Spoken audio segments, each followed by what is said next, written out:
Hello and welcome. This podcast is all about you. My name is Pat Mc Keown, and today I will read my Cashface Story from 2015. In it, I describe my emotional experience to that age. I will then discuss my emotional experience in the interim and try to articulate my emotional well-being at present. And without further preamble, here is my Cashface story. Looking back on my life so far, the majority of it has been spent suffering with mental illness. Even as a young child, I suffered from severe depression. This trend continued throughout my teens and even creeps up on me now from time to time in my 20th year. This is not to say I haven't had some wonderful times, even a predominantly positive mood over extended periods of time. But, if I'm honest with myself, I have mostly been in a clinically depressed state or that of debilitating anxiety. However, there's nothing about my life that I regret. Whether it was bereavement, difficulty with family, struggles with friendships and relationships, I have been notorious for reacting in a negative light and keeping the suffering to myself. It was keeping the suffering secret that proved most detrimental. Some of my life events were monumental, and it's easy to understand, for example, the effect the loss of a father at a young age would have on a child. But sometimes it was just a comment made in passing, perhaps by a loving family member or a caring friend, which would be picked up in a negative light. I would say nothing. I'd keep the anger and frustration to myself. After all, I was and am a young man, and young men don't get upset over comments made in passing or insignificant things that people say. However, in keeping this backward mentality and refusing to outwardly acknowledge my pain, I became closed off from my surroundings. This broke me down into a deep, dark sadness time and time again. I struggled to shake this sadness for years. This sadness still creeps into the pits of my mind from time to time, reminding me of its existence. Day to day, I'd be disillusioned by absolutely everything. Friendships, relationships, family, academia, life. Life disillusioned me. One of my worst moments was very recently when I found myself completely alone. I hadn't made the appropriate preparations for moving to another country, and on my first day, I ended up completely isolated. This isolation resulted in the worst anxiety attack I ever had. The thoughts going through my mind in those moments were horrific. I was regretting every action I had taken which had brought me to that point. I was regretting life. Luckily, from years of experience of overcoming mental difficulty, I realised I had to talk to somebody. After years of counselling, cognitive behavioural therapy, creative visualisation, antidepressant medication, the most important lesson I have learned is that when you are suffering, you tell somebody. I tried my brother, but there was no answer. The time difference meant he was fast asleep. It was then that I eventually worked up the confidence to try contacting my cousin who was holidaying in America. Luckily, he was available to reason with me. He reminded me that everything was all right in that moment, and that it was completely understandable and rational for me to be reacting the way I was. He reminded me of the most important lesson I had learned, but forgotten in that lapse of mental wellness. That when something is wrong, you tell somebody. Not only because it's extremely important for the person suffering, but also for their support network. If he had found out in weeks to come that I had suffered the worst panic attack I had ever experienced without contacting anybody, he'd have been devastated. Before I rang him, I thought I was being selfish looking for help. You know, he's on holidays with his girlfriend, and there's Pat ringing and bawling his eyes out, barely able to talk. This attitude in hindsight is ridiculous. He felt extremely privileged to be able to help, regardless of where he was or what he was doing. We spoke for over 2.5 hours, and that conversation has set me up for one of the most exciting journeys I've ever taken.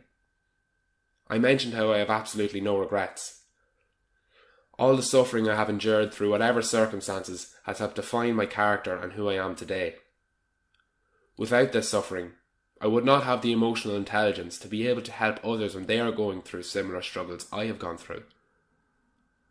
There was a time when I felt that living was like some sort of cruel torture. I could have never imagined living the life I live now. Opening up about my experiences and sharing my pain with those around me was the first step to elevating myself from the deep black hole that is depression and anxiety. To my support network, I am eternally grateful. To myself, I am a much happier and healthier person living the philosophy of having nothing to hide. Well, it's crazy to think that that story and that piece was written 3 years ago. And a lot has happened in those 3 years. Many of those words still ring true today. However, I would articulate some things differently. I referred to how I suffered with mental illness, clinical depression, severe depression, and this is true, but I don't want to label it as a very kind of clinical experience. It was a very normal human experience. Although many aspects of my psychology were aberrant and pathological at the time, that's not to say that they're not relatable experiences. I think you don't have to have suffered with depression or have had a terrible panic attack to be able to relate to my experiences, which I articulated in that piece. The last few years haven't been without difficulty either. I was about to undertake a very difficult task of continuing with my studies and also trying to coordinate the Cashface campaign. Through this coordination, I was in contact with many people who are struggling significantly with their emotional well-being. And I don't regret that, not for a moment. But I think because I wasn't from a place of emotional stability, it did take its toll on me. And I was irresponsible by not having the appropriate network around me to support me. I had no therapist and I had no help. I would often disguise this fact when contacting people by signing off with something along the lines of, from all of us at Cashface. Well, all of us at Cashface was me. Now, the success of the campaign was wholly down to its collaborative nature, and I couldn't write other people's stories. But in terms of coordination, I was irresponsible by trying to take it all on by myself, and this took its toll on me. I was quite down for the initial half of 2015. During this time, I struggled with some friendships. I unfortunately fell out with some people, and I was a little isolated when I was living abroad in Texas. I was lucky enough to meet a girl who I am now in love with, and together we got through it. That summer, I returned home to Ireland after successfully completing my third year in the University of Texas. But now, I had to bid adieu to the lady that had supported me through those 5 months. Combining that fact with uprooting once again and moving home to Ireland, which in many ways was unfamiliar territory yet again,